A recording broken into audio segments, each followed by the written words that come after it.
लयच काम पडलंय काय माय शेण भरायचं सगळी सकळत हे शेण तर मशीतच गेली बाई आहे तर कशाला फोन आलाय हॅलो हे अमेरिकेला आले हळदी कुंकाला बाई काय सांगू तुला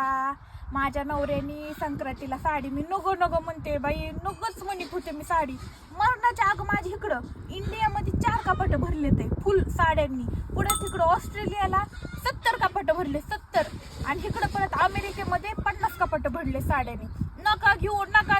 घेऊ म्हणत होते बाई पण काय करावं माझा नवरा ऐकतच नाही बळच 1.5 कोटीची साडी घेतली मला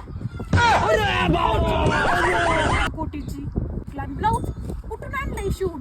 माहिती का जर्मनीहून ब्लाऊज शिवून आणलंय परत काढलं का शेण काढायला लागले दमखरा की तिकडे त्या म्हशीला पाणी पाजून आणा तुम्ही तवर काही तर माझ्या मुळावर बसतात बघत करते कोणाला बोलत का फोनवर जा तिकडे काम करा तुमचं तुम्ही त्या म्हशीला काय करा तिकडे पाणी पाजून आणा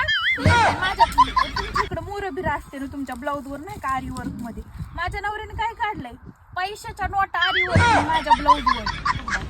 आणि मग काय म्हणते सक्रातीला गिफ्ट काय द्यायचंय तुला काय द्यायचं असं दोडवे बिडवे देतात ना माझ्या नवऱ्याने मला एरोप्लेन गिफ्ट दिलंय म्हणलं बाई कायच करावं लय पैसा आहे ना ग ते म्हणजे इकडं असं नाहीच ते इंडियामध्ये तर ते नसतंच आता सध्या पण इकडं दुसऱ्या देशातच गेले ते तिकडं म्हणजे मला त्याचं नाव सुद्धा नाही माहिती त्या देशात गेले उरक ना लवकर मला भूक बी लागली अहो गप्पा ना फोनवर बोलत आहे जाती तर शिळे तुकडे आहेत ते जाऊन घ्या तुम्ही करतात मिरची आणि शिळे तुकडे आहेत ते खा आणलाय का रविवारी काय बाजार होते का तुमच्या 100ची नोट खिशामध्ये आणि मन भूक लागली पैसावाला आहे बाई माझा नवरा काय सांगाव तुला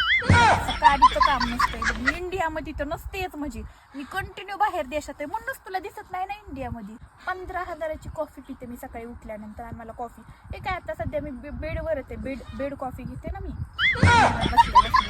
हो बाई बरं ऐक ना माझी कॉफी आलेली ऍक्च्युली माझी मेड कॉफी घेऊन आली सो मला ठेवावं लागेल आता ठेवू का हो बाय नवऱ्याला